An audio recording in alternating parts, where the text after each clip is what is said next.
Hi all ಎಲ್ರಿಗೂ ನಮಸ್ಕಾರ. ಇವತ್ತು ಸೀಸ್ನಲ್ ಕಾಳಾದಂಥ ಹಸಿ ಹಲಸಂದಿ ಕಾಳು ಹಾಗೂ ತೊಗರಿ ಕಾಳು ಹಾಕಿ ಹುಳಿ ಸಾರು ಹೇಗೆ ಮಾಡೋದು ಅಂತ ತೋರಿಸ್ಕೊಡ್ತಾ ಇದ್ದೀನಿ. ಮೊದಲಿಗೆ ಒಂದು ಪಾತ್ರೆಗೆ 1 ಸ್ಪೂನಷ್ಟು ಎಣ್ಣೆ ಹಾಕ್ಕೊಳ್ಳಿ. ಆ ಎಣ್ಣೆ ಸ್ವಲ್ಪ ಕಾದ ನಂತರ 1.5 ಸ್ಪೂನಷ್ಟು ಜೀರಿಗೆ ಹಾಕ್ಕೊಳ್ಳಿ.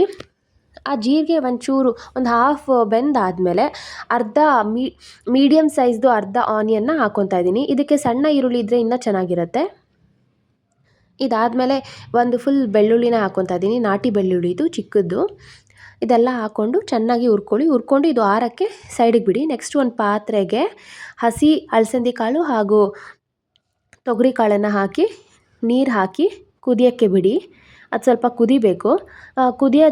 ಕುದಿಬೇಕಾದ್ರೇ ಒಂಚೂರು ಕಲ್ಲುಪ್ಪು ಹಾಕಿ, ರುಚಿಗೆ ತಕ್ಕಷ್ಟು ಕಲ್ಲುಪ್ಪು ಹಾಕಿ ಅದು ಸ್ವಲ್ಪ ನೊರೆ ಎಲ್ಲ ಬಂದುಬಿಡಬೇಕು. ಆ ನೊರೆನೆಲ್ಲ ತೆಗೆದು ಈಚೆ ಹಾಕಬೇಕು. ಆ ನೊರೆನೇ ಆ್ಯಕ್ಚುಲಿ ಗ್ಯಾಸ್ಟ್ರಿಕ್ಸ್ನ ಫಾರ್ಮ್ ಮಾಡೋದು. ಸೊ ಆ ನೊರೆನ ಈಚೆ ಹಾಕ್ಬಿಡಿ. ಇದಾದಮೇಲೆ ಇದಕ್ಕೆ ಅರ್ಧ ಅಷ್ಟು ಟೊಮೆಟೊ ಹಾಕ್ಕೊತಿದ್ದೀನಿ. Tomato optional. ಇದಾದಮೇಲೆ ಹುರ್ಕೊಂಡಿರೋಂಥ ಬೆಳ್ಳುಳ್ಳಿ, ಈರುಳ್ಳಿ, ಜೀರಿಗೆನ ಹಾಕ್ಕೊಳ್ಳಿ. ಆಮೇಲೆ ಒಂದು ಅರ್ಧ ನಿಂಬೆಹಣ್ಣು ಸೈಜಷ್ಟು ಹುಣಸೆಹಣ್ಣು ಹಾಕ್ಕೊತಾ ಇದ್ದೀನಿ.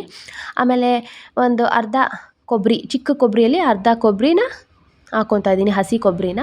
ಆಮೇಲೆ ಬೇಯಿಸ್ಕೊಂಡಿರೋದು ಒಂದು ಚಿಕ್ಕ ಸೌಟಲ್ಲಿ ಒಂದು ಚಿಕ್ಕ ಸೌಟಷ್ಟು ಕಾಳುಗಳನ್ನ ಹಾಕ್ಕೊತಾ ಇದ್ದೀನಿ. ಆಮೇಲೆ 1 ಸ್ಪೂನಷ್ಟು ಖಾರದ ಪುಡಿ ಅಂದರೆ ಸಾರು ಪುಡಿ ಹಾಕ್ಕೊತಾ ಇರೋದು ನಾನು.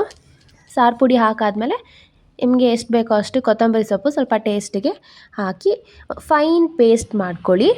ಇದು ಕೋರ್ಸಾಗಿರಬಾರ್ದು, ಫೈನಾಗಿರಬೇಕು ಪೇಸ್ಟು. ಇದಾದಮೇಲೆ ಕುದಿ ಬಂದಿರುತ್ತಲ್ವ ಸಾರು, ಅದಕ್ಕೆ ಇದನ್ನು ಹಾಕಿ ಆ ಕೊಬ್ಬರಿದು ಹಸಿ ವಾಸನೆ ಹೋಗೋವರೆಗೂ, ಕುದಿ ಬರೋವರೆಗೂ ಚೆನ್ನಾಗಿ ಕುದಿಸಿ. ಆ ಕಾಳೆಲ್ಲ ಕಂಪ್ಲೀಟ್ಲಿ ಬೆಂದಿರಬೇಕು, ಅಷ್ಟು ಕುದಿಸ್ಕೊಬೇಕು. ಚೆನ್ನಾಗಿ ಮಿಕ್ಸ್ ಕೊಡಿ. ಮತ್ತು ಇದಕ್ಕೆ ರುಚಿ ಎಲ್ಲ ನೋಡ್ಕೊಳ್ಳಿ. ಈಗ ಉಪ್ಪು ಅಥವಾ ಖಾರ ಏನಾದರೂ ಕಡಿಮೆ ಇದ್ದರೆ ಈಗಲೇ ಹಾಕಿ. ಇದಾದಮೇಲೆ ಅದು ಕುದಿಯೋವರೆಗೂ ನಾವಿಲ್ಲಿ ಮುದ್ದೆಗೆ ಇಟ್ಕೊಳ್ಳೋಣ. ಮುದ್ದೆ ಆ್ಯಸ್ ಯೂಶ್ವಲ್ ಕರ್ನಾಟಕ ಜನಕ್ಕೆ ಎಕ್ಸ್ಪ್ಲೇನ್ ಮಾಡೋ ಅವಶ್ಯಕತೆಯೇ ಇಲ್ಲ, ಎಲ್ಲರೂ ಎಕ್ಸ್ಪರ್ಟ್ಸ್ ಇರ್ತಾರೆ ಮುದ್ದೆ ಮಾಡೋದ್ರಲ್ಲಿ. ಸೊ ಇದೊಂದು ಜಸ್ಟ್ ಪ್ರೊಸೆಸ್ ಎಲ್ರಿಗೂ ಗೊತ್ತು.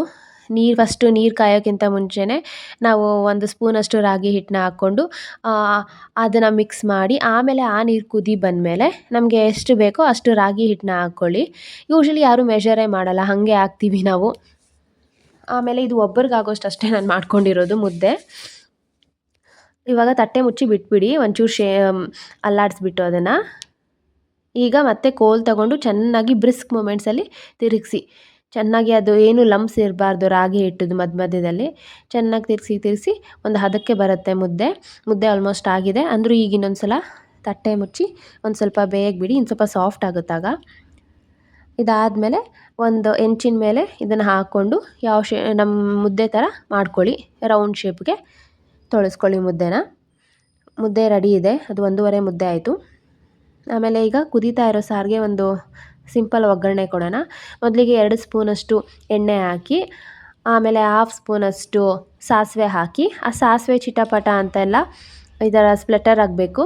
ಆಮೇಲೆ ಈರುಳ್ಳಿ ಅರ್ಧ ಆಗಲೇ ಪೇಸ್ಟ್ಗೆ ಹಾಕಿದ್ನಲ್ಲ, ಇನ್ನು ಉಳಿದಿರೋ ಅರ್ಧ ಇದು ಒಗ್ಗರಣೆಗೆ ಹಾಕ್ತಾಯಿದ್ದೀನಿ. ಇದು ಚೆನ್ನಾಗಿ ಸ್ವಲ್ಪ ಬ್ರೌನ್ ಆಗಲಿ ಒಗ್ಗರಣೆಯಲ್ಲಿ, ಎಣ್ಣೆಯಲ್ಲೇ.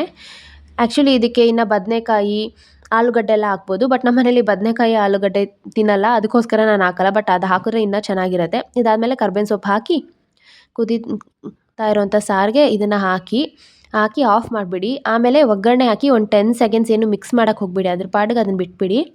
ಒಂದು 10 to 15 ಸೆಕೆಂಡ್ಸ್ ಆದಮೇಲೆ ಸೌಟ್ ಹಾಕಿ ಅಲ್ಲಾಡಿಸಿ ಕಲಸಿ ಅದನ್ನು ಮಿಕ್ಸ್ ಮಾಡಾದಮೇಲೆ ಚೆನ್ನಾಗಿ ಈಗ ಲಾಸ್ಟಲ್ಲಿ ಸ್ವಲ್ಪ ಗಾರ್ನಿಷಿಂಗ್ ಅಂತ ಸಣ್ಣದಾಗಿ ಹಚ್ಚಿರುವ ಕೊತ್ತಂಬರಿ ಸೊಪ್ಪನ್ನ ಹಾಕ್ತಾಯಿದ್ದೀನಿ.